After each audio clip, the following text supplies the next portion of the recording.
The Brandon Peters Show may contain explicit language and detailed plot points. For more information on the show, stay tuned to the end of the episode.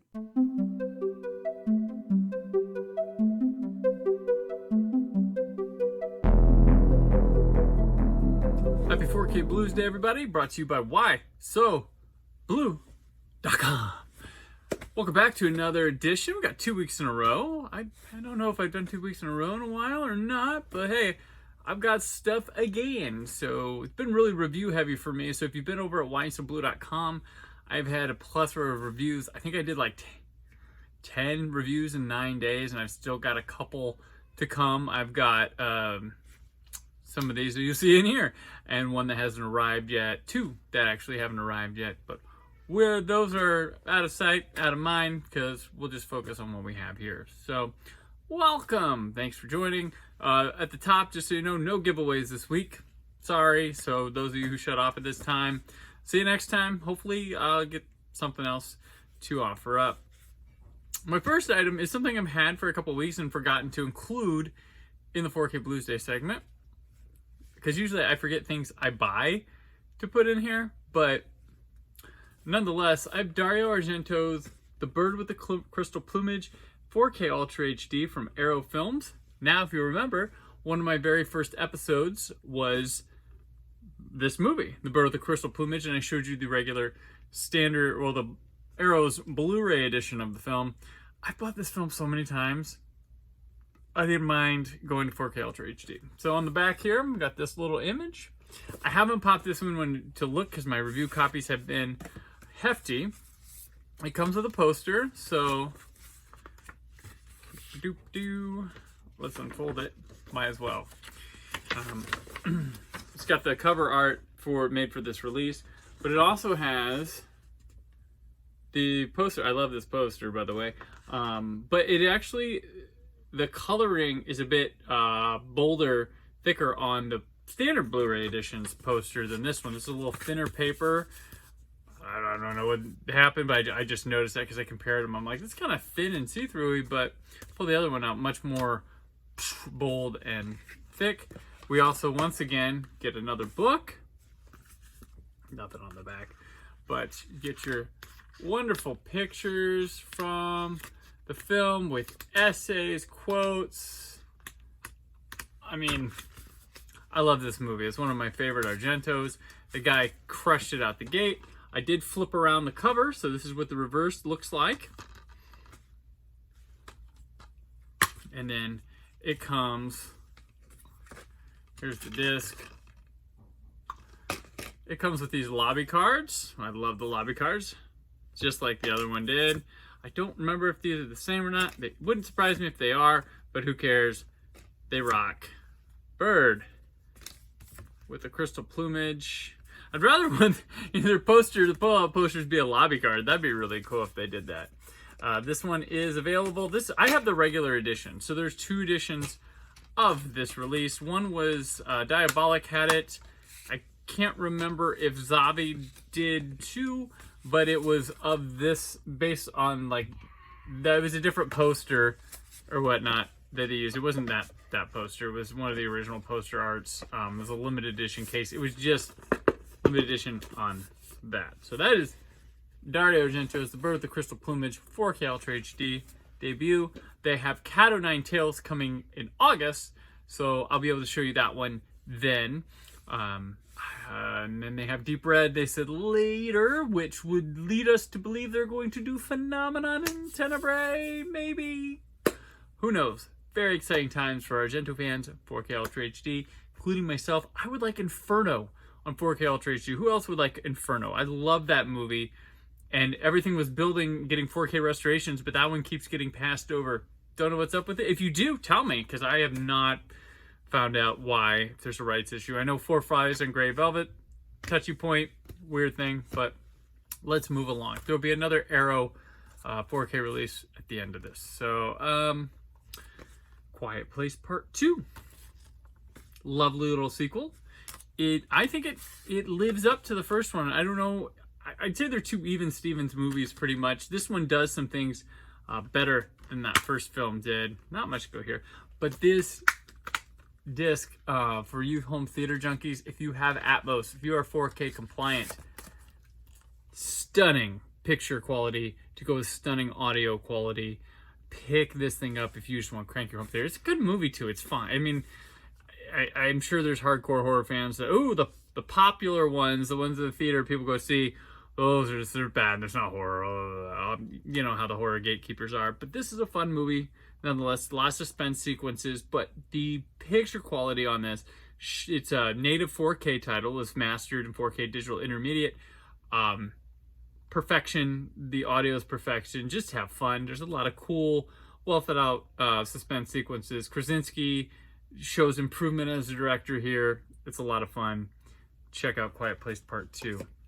Also from Paramount, I have G.I. Joe Rise of the Cobra 4K Ultra HD. These are coming. This is coming in the wake of Snake Eyes, the latest bomb at the box office. Pretty bad because I like Henry Golding. Henry Golding is, I think he'd make a great James Bond. So maybe he could be the guy who's after Daniel Craig. I think he'd be perfect for that role. Better looking at this one. Fun movie. I think this is an overlooked because it's very tongue-in-cheek. It's very silly. It knows it's silly. It goes big and bombastic, ridiculous. The bodysuit chase scene is awesome.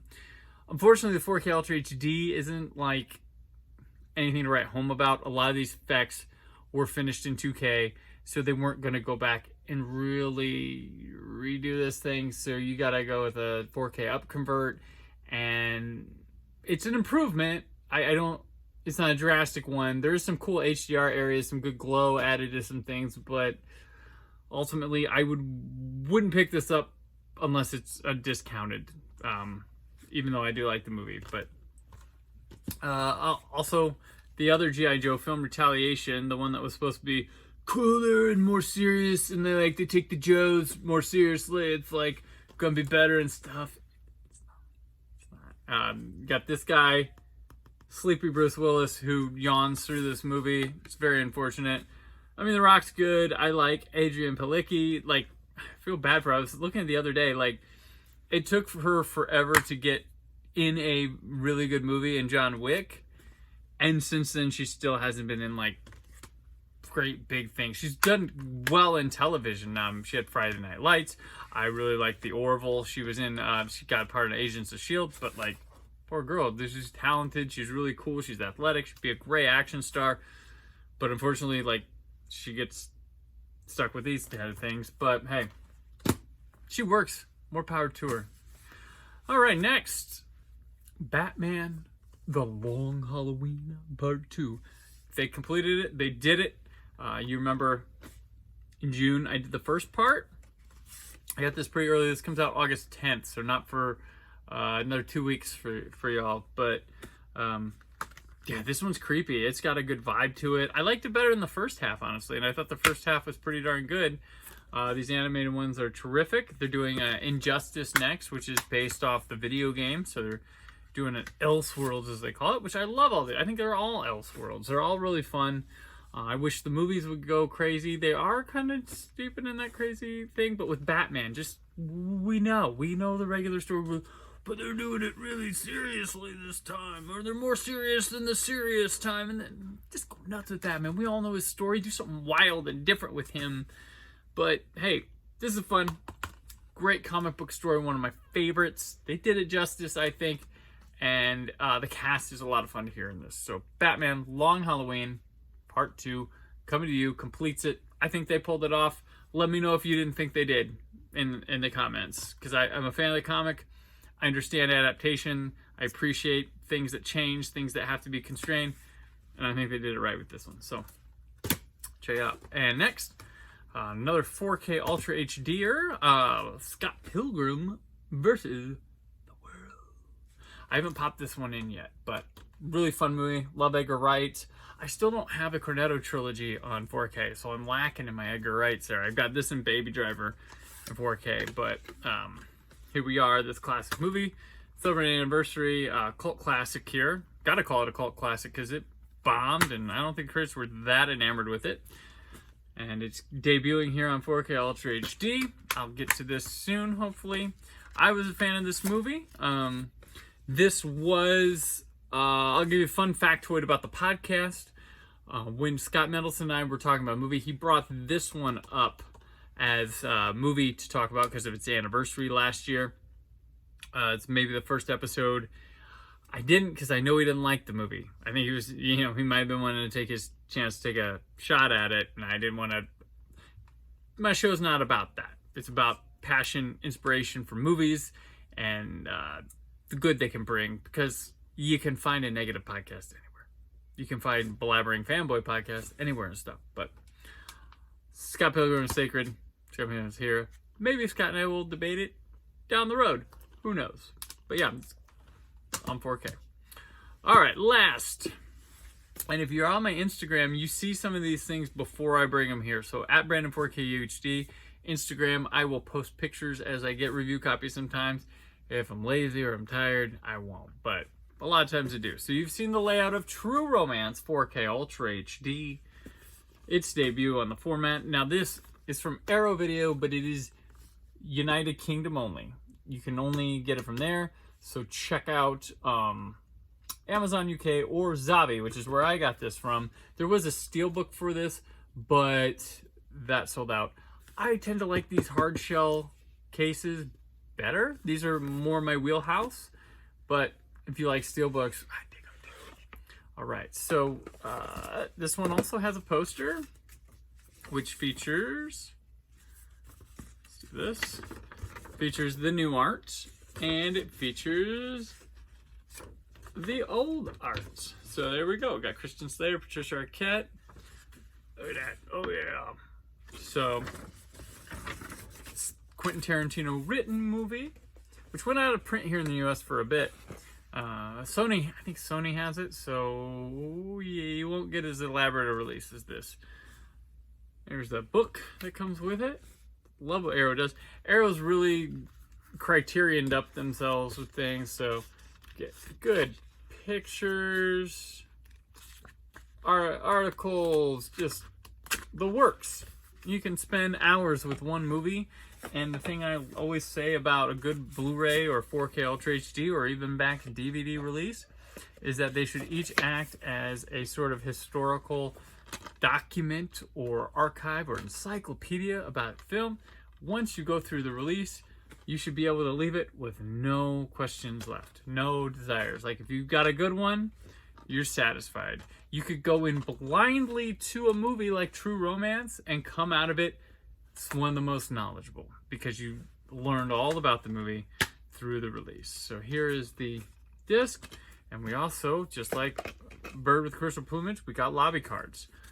Here we go. There's 1, 2, 3, 4, and the last one there. True Romance. All right, well, that wraps it up here. As I said, I'm not sure I'm going to be back next week. I might not have enough to really do a video, but I appreciate your watches. I appreciate the ones of you that return. I know I don't have a schedule for this one because I got to have review copies or stuff I may have purchased to really make use of the video. So I do appreciate when you come back time to time and have fun with these. And I'd like to do more giveaways, but I got to have stuff to do the giveaway, to give away. So, but none of you seem to complain when I don't. But yeah, keep watching this. Check out the rest of the podcast. There's a lot of fun stuff. Check out the promo videos. A lot of cool things. Coming up tomorrow on the show, we got Old Teen Show The Heights. Once again, we got commercials. I think I'll give you a sneak preview. I think this is the one that has my Taco Bell rant. Like I go on a Taco Bell rant about a menu item that is beloved to me and no longer available. So look forward to that. Well, I'll talk about The Heights because the episode had commercials. And then Thursday you can check out the Crow episode, but visually. And we've got 10 extra minutes with Danielle Sepulveda's. Good stuff. And Friday we talk about Stone Temple Pilots as we go over the music video for Vaseline. Really cool conversation there. A lot of memories. Some Pearl Jam talk creeps up. Got a story about when I saw Scott Weiland in concert, and yeah, and then there's something big starts next week, and it's going to be a whole lot of fun. So just keep coming back. I appreciate all of you. Let me know in the comments how things are going. Let's chat it up. Tell me what you'd like to see. So anyway, if you're a distributor and you'd like to see your stuff displayed here, more than happy to. Just hit me up at naptownnerd@gmail.com or find me on social media at Brandon4KUHD. There is more from the Brandon Peters Show this week, but until then, always remember to keep the positivity in your online film chatter. Thank you for listening. The Brandon Peters Show is a Creative Zombie Studios production. Produced by Brad Shoemaker and Brandon Peters. Written and edited by Brandon Peters. Announcer vocals by Jessica Alsman. Theme song by Metavari. Web design and show art by Brad Shoemaker with Brandon Peters. All music and clips featured in the episode are property of their respective studios, and no infringement is intended. Additional information on this and other episodes at BrandonPetersShow.com. For any inquiries, press opportunities, or sponsorship, contact mail at BrandonPetersShow.com. The show is available on Apple Music, Spotify, or anywhere podcasts are found.